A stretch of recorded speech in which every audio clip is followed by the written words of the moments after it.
નમસ્કાર, આપ જોઈ રહ્યા છો મંતવ્ય ન્યૂઝ અને ગુજરાત એટ 7 સાથે હું છું આપની સાથે નંદની। સમાચારોની શરૂઆત કરીશું, જેમાં ગુજરાતમાં આજે હીટવેવની નીટ યુજી 2026ની એક્ઝામ રદ થઈ છે। 23 લાખ વિદ્યાર્થીઓએ એક્ઝામ આપી હતી। એક્ઝામ પેપર લીકની ફરિયાદ પછી એનટીએનો મહત્વનો આ નિર્ણય છે।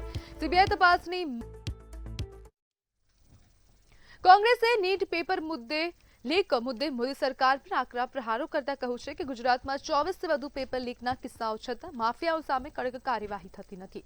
સાથે જ સોમનાથ અમૃત મહોત્સવમાં સરદાર પટેલને યોગ્ય સ્થાન ન મળ્યાનો પણ કોંગ્રેસે આક્ષેપ કર્યો છે।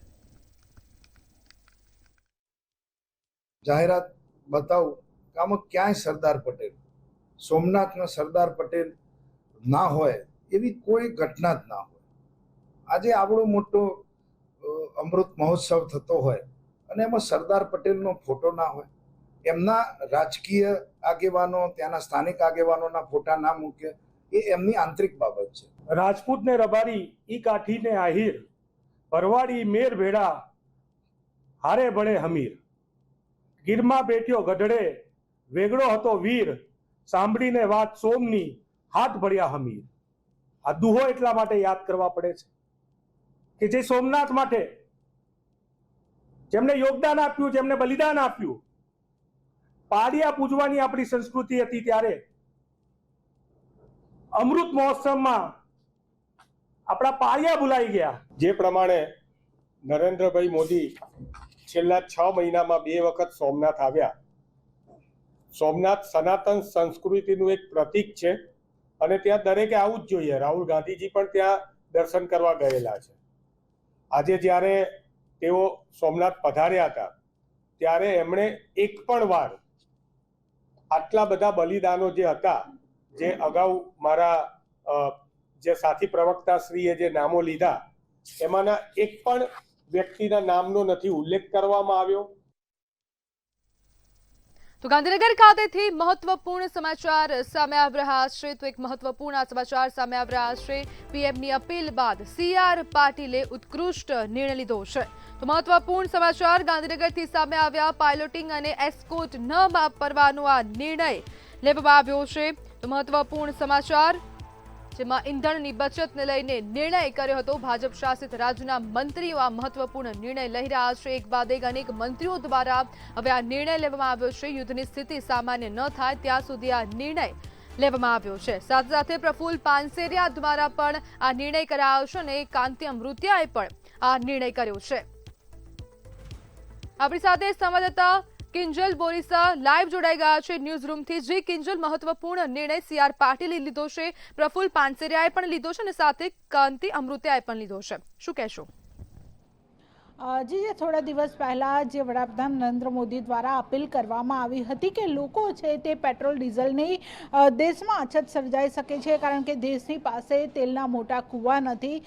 બિનજરૂરી લોકો જે પોતાનું વાહન છે તે ન ચલાવે, જે જાહેર પરિવહન છે તેનો ઉપયોગ કરે, સાથે વર્ક ફ્રોમ હોમની પણ પીએમ દ્વારા અપીલ કરવામાં આવી હતી, જેને લઈને હવે જે કેન્દ્રીય મંત્રી સીઆર પાટીલ દ્વારા સૌ પહેલી પહેલ છે તે કરવામાં આવી છે। તેમણે પાયલોટ અને એસ્કોર્ટ છે તે ન વાપરવાનો નિર્ણય કર્યો છે। જે પણ જગ્યાએ જ્યારે જાહેર કાર્યક્રમ હોય અને જાહેર કાર્યક્રમ દરમિયાન મંત્રી છે તેઓ પોતાની એક જ કાર લઈને જશે। તેમનો જે એસ્કોર્ટ છે તે જ્યાં સુધી આ યુદ્ધની પરિસ્થિતિ સામાન્ય નહીં થાય ત્યાં સુધી તેમણે પોતાનો એસ્કોર્ટ ન વાપરવાનો નિર્ણય કર્યો છે। ત્યારબાદ જ્યારે કેન્દ્રીય મંત્રી દ્વારા નિર્ણય કરવામાં આવ્યો, ત્યારબાદ જે ગુજરાત રાજ્યના જે મંત્રીઓ છે તેમના દ્વારા પણ એક બાદ એક જે નિર્ણય છે તે કરવામાં આવ્યો છે। મંત્રીઓ દ્વારા પોતાનો પાયલોટિંગ છે તે હાલ પૂરતું જે રદ કરવાનો નિર્ણય છે તે લેવામાં આવે છે। સાથે સાથે રાજ્ય સરકાર પણ આગામી કેબિનેટની બેઠકમાં જે સરકારી કાર્યક્રમોમાં જે થતા જે બિનજરૂરી ખર્ચાઓ છે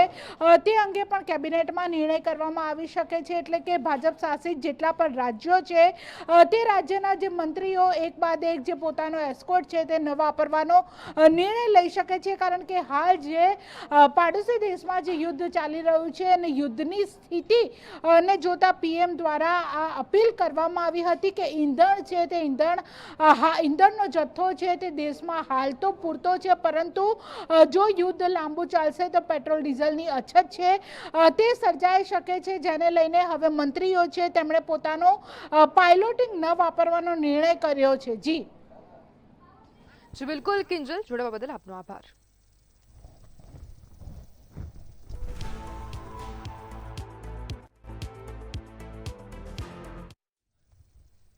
ખેડામાં 2,85,00,000નો ચેકડેમ માટીમાં જ દફન છે. પાણી સંગ્રહમાં સંપૂર્ણ નિષ્ફળ છે.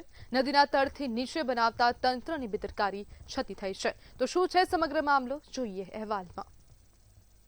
ખેડા જિલ્લામાં ફરી એક વખત તંત્રની ઉદાસીનતા અને ભ્રષ્ટાચારનો મોટો કિસ્સો સામે આવ્યો છે. વરાસી નદી ઉપર સિંચાઈ વિભાગ દ્વારા બનાવેલો ચેક ડેમ હવે પાણી સંગ્રહ કરવાની જગ્યાએ માટીમાં જ દફન થઈ ગયો છે. આશ્ચર્યની વાત તો એ છે કે લગભગ 2,85,00,000ના ખર્ચે બનેલો આ પ્રોજેક્ટ એક જ વર્ષમાં જ નિષ્ફળ સાબિત થયો છે. આ ચેક ડેમ વરાસી નદીમાં જે ચેક ડેમ બન્યો છે એ જમીનની અંદર બનાવે છે. એનાથી કઈ પાણી સંગ્રહ થવાનું છે એ જ ખબર નથી પડતી. કયા એન્જિનિયરને લાઈને આ બનાવે છે એ ખબર પડતી નથી. કઈથી લાવ્યા છે આ એન્જિનિયરો, કોઈ પાણીનો સંગ્રહ થતો નથી. ઉપરથી જે પહેલા લોખંડના દરવાજાવાળો જે ચેક ડેમ હતો તેનાથી પાણીનો સંગ્રહ થતો હતો, તેનાથી બોરમાં પાણીનું સ્તર ઊંચું આવતું હતું, એ પણ હવે બંધ થઈ ગયું છે. ચેક ડેમનો મૂળ હેતુ હતો પાણીનો સંગ્રહ કરીને આસપાસના ખેડૂતોને રાહત આપવી, પરંતુ હકીકતમાં આ ચેક ડેમ નદીના મૂળ તળથી પણ નીચે બનાવાયો છે. પરિણામે પાણી સંગ્રહ થવાની જગ્યાએ આખી રચના જ ગાદરમાં ગાયબ થઈ ગઈ છે.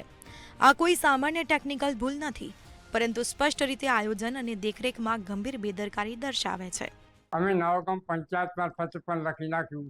ગામ લોકો પણ ખુશ હતા કે ચલો આપણને સરસ ડેમ મળ્યો, પાણી ભરાશે.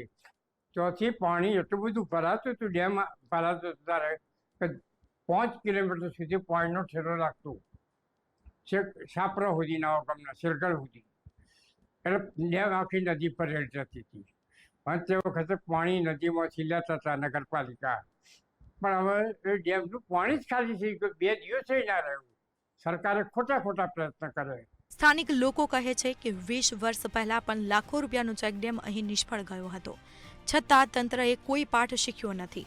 આજે કપડવંજ સહિત આસપાસના 50 જેટલા ગામો જળ સંકટથી ભયજનક સ્થિતિ તરફ ધકેલાઈ રહ્યા છે. જો તાત્કાલિક નવો અને યોગ્ય ચેકડેમ ન બનાવાય તો આવનારા સમયમાં ખેડૂતોને પાણી માટે સંઘર્ષ કરવો પડશે.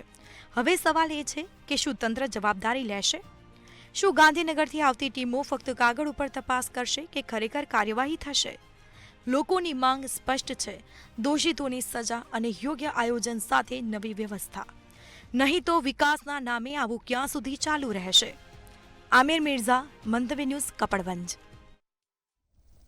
બનાસકાંઠા જિલ્લામાં બટાકા બાદ હવે શક્કરટેટીના પાકમાં પણ ભાવ ન મળતા ખેડૂતો આર્થિક સંકટમાં મુકાયા છે. વધુ વિગતો સાથે જોઈએ ખાસ અહેવાલ. બનાસકાંઠા જિલ્લામાં ખેડૂતોએ મોંઘા ખાતર, બિયારણ અને ખેડાઈના ખર્ચ સાથે મોટી આશા રાખી શક્કરટેટીનું વાવેતર કર્યું હતું.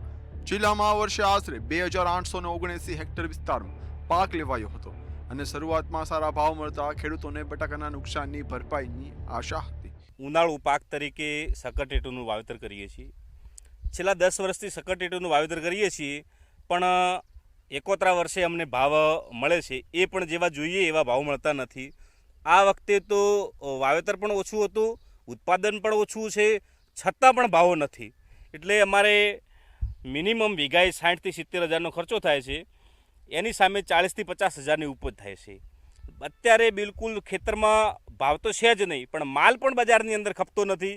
અમે 7 વીઘામાં શક્કરટેટીનું વાવેતર કર્યું છું અને શક્કરટેટીમાં પ્રતિ વીઘા દીઠ ખર્ચ અમને 50,000 થી 60,000નો થયો છે.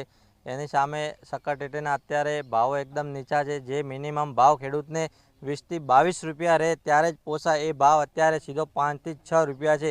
એટલે કહેવાય જઈએ તો કે 50% કરતાં પણ વધારે નુકસાન અમને થયું છે.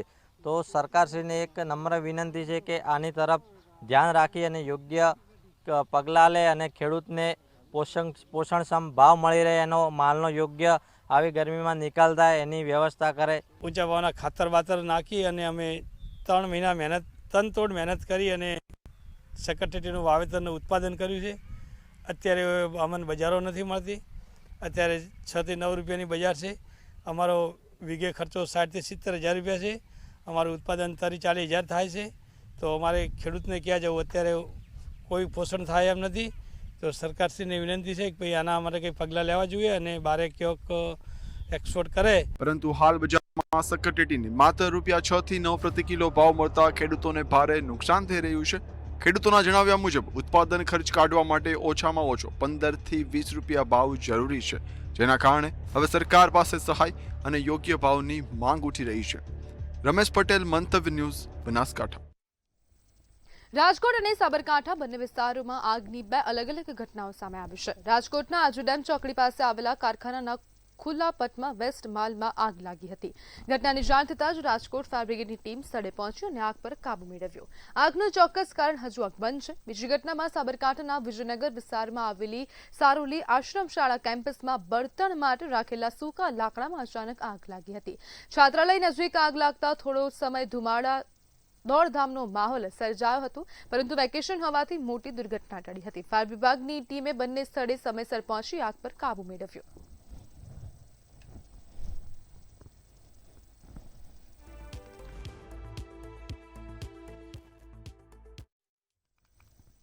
બનાસકાંઠા જિલ્લાના ડીસામાં ફૂડ એન્ડ ડ્રગ વિભાગે શંકાસ્પદ ઘીનો જથ્થો ઝડપી પાડ્યો છે.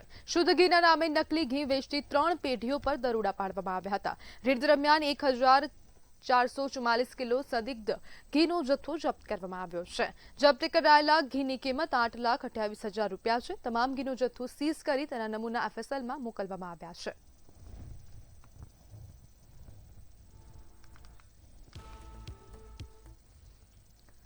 મહેસાણામાં ફૂડ વિભાગે સ્વેતુલ ડેરી પ્રોડક્ટ મેન્યુફેક્ચરિંગ યુનિટ પર દરોડા પાડી મોટી કાર્યવાહી કરી છે. ફૂડ અધિકારી વિજય ચૌધરીના માર્ગદર્શન હેઠળ 3 અલગ અલગ ટીમ દ્વારા કેરી રસ, મઠો અને આઈસ્ક્રીમ સહિતના ઉત્પાદનોની તપાસ કરવામાં આવી.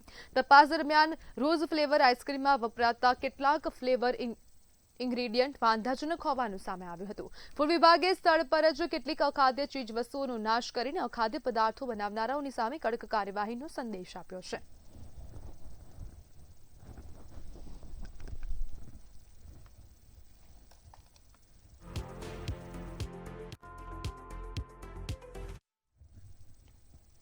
અમદાવાદની સાબરમતી સેન્ટ્રલ જેલની સુરક્ષા વ્યવસ્થાના ધજાગરા ઉડાવતી એક ઘટના બની છે.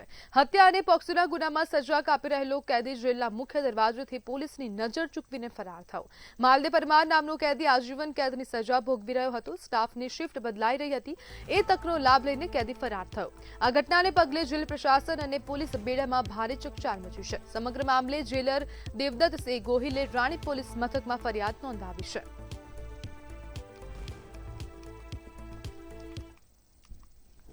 અને આ કેદી પોરબંદર જેલમાંથી રાજકોટ જેલમાં શિફ્ટ થયો હતો, રાજકોટ સેન્ટ્રલ જેલમાં. કારણ કે એને સજા પડી હતી આજીવન કેદની, એટલે રાજકોટ સેન્ટ્રલ જેલમાં એ ગયો હતો ટ્રાન્સફર થઈને. અને ત્યાંથી એને બીમારી હોય માનસિક, એ માનસિક બીમારીની સારવાર હેઠળ 2025ના નવેમ્બર મહિનામાં ડીજી સાહેબના ઓર્ડરથી એ અહીં અમારી જેલમાં આવ્યો અને અહીં એની માનસિક સારવાર ચાલી રહી. કયા સંજોગોમાં ફરાર થયો? ગઈકાલે એ અહીં અમે એની ઇન્ક્વાયરી કરી રહ્યા છીએ, પણ જેલના મેઇન ગેટમાંથી જે બહાર નીકળી અને ફરાર થઈ ગયો છે. આના માટે કરીને CCTV ફૂટેજને ચેક કરી અને એમાં જે બી કસૂરદાર હશે એના વિરુદ્ધમાં પગલાં લેવા માટેની તૈયારી ચાલી રહી છે. અંબાજી ગ્રામ્ય પંચાયતમાં પાણીની સમસ્યાને લઈને મહિલાઓમાં ભારે રોષ ફાટી નીકળ્યો છે. છેલ્લા 40 દિવસથી પાણી નહીં મળતા વોર્ડ નંબર 2 અને 3ની મહિલાઓ રણચંડી બની રસ્તા પર ઉતરી આવી. મહિલાઓએ માટલા ફોડીને વિરોધ નોંધાવ્યો અને પંચાયતની સામે ઉગ્ર સૂત્રોચ્ચાર કર્યા હતા. મહિલાઓનો આક્ષેપ છે કે ચૂંટણી પહેલા આપવામાં આવેલા પાણીના વચનો હજુ સુધી પૂર્ણ થયા નથી. મહિલાઓએ ચીમકી આપી છે કે તાત્કાલિક પાણીની વ્યવસ્થા નહીં કરવામાં આવે તો ઉગ્ર આંદોલન શરૂ કરવામાં આવશે. અમને પંચાયતમાં આશ્વાસન આપ્યું છે એમને, પછી એમને કીધું છે કાલ સુધી પાણી મળી જશે. પાણી જો કાલ સુધી નહીં મળે તો અમે આગળની કાર્યવાહી કરશું. ધરણો જાણવાનો આવશે તો અમે અહીંયા પંચાયતમાં ભૂખેન તરસા બેસી રહીશું. કેટલા દિવસથી પાણી નહીં આવતું? પાણી 1 મહિનો 10 દિવસ થયા છે એટલે પાણી મળતું છે નહીં. પબ્લિક ત્રાસી ગઈ છે કે જ્યારે મેમ્બરને પૂછવા જઈએ તો મેમ્બર એવું જવાબ આપે છે કે વોટ પાણી મળશે ત્યારે મળશે. 2 નંબર અને 3 નંબરના વોર્ડ મેમ્બર આ રીતનો જવાબ આવ્યો. હેન્ડપંપ બી છતાં તૂટી ગયું. અમારે પાણીની સમસ્યા શું કરવા? ને આજથી અમને એવું કીધું છે કે પાણીના ટેન્કર અમે મોકલાવીશું, તમારે પાણી ના પૂરું થાય ત્યાં સુધી. પાણીના ટેન્કર આવતા છે નથી. પંચાયતમાં અમને એવું કહેવામાં આવ્યું છે કે કાલ સાંજ સુધી મોટર લાગી જશે. જો કાલ સાંજ સુધી મોટર નહીં લાગે તો જે બધી આયા છે એ બધા ભૂખા તરસા બેહી રહે. એમની જવાબદારી પંચાયત વાળાની રહેશે. અને અમારા ઘરના જોડે રોડ બિલકુલ નથી. અમને એ ખબર નથી કે અમારા વોર્ડ સરપંચ કે આ મેમ્બર કોણ છે એ ખબર નહીં. એને ઘરે કહેવા જઈએ તો એ ડાયરેક્ટ એવું કે આ લોકોને પાણી ના મળવું જોઈએ. આ લોકોની સુવિધા નથી. એમને વોટ લેવા આવો તો રાતે 10-10 વાગે અમારા ઘરના દરવાજા ખખડેલા. અત્યારે પાણી માટે આ લોકો આવતા નહીં તો એનું સોલ્યુશન અમારે જોઈએ. આજનું કઈ વાત છે પણ કાલે સાંજ સુધી મોટરનું પાણી નહીં આવે તો જેટલી બધી પ્રજા આવી બધી અહીંયા આવીને બેસે ભૂખે તળે. અને કોઈ બી કઈમાં થાય કઈ તો પંચાયત વાળાની જવાબદારી રહેશે.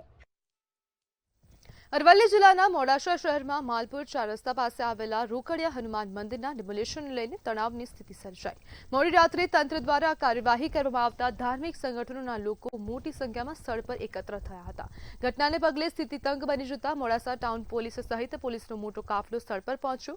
મંદિર દબાણ અંગે ડીવાયએસપી દ્વારા જણાવવામાં આવ્યું છે કે આ કાર્યવાહી સુપ્રીમ કોર્ટની ગાઈડલાઈન મુજબ કરવામાં આવી છે. ઘટના સ્થળે પહોંચેલી પોલીસે લોકોને સમજાવ્યા બાદ ટોળાને શાંતિપૂર્વક વિખેરી નાખવામાં આવ્યા હતા.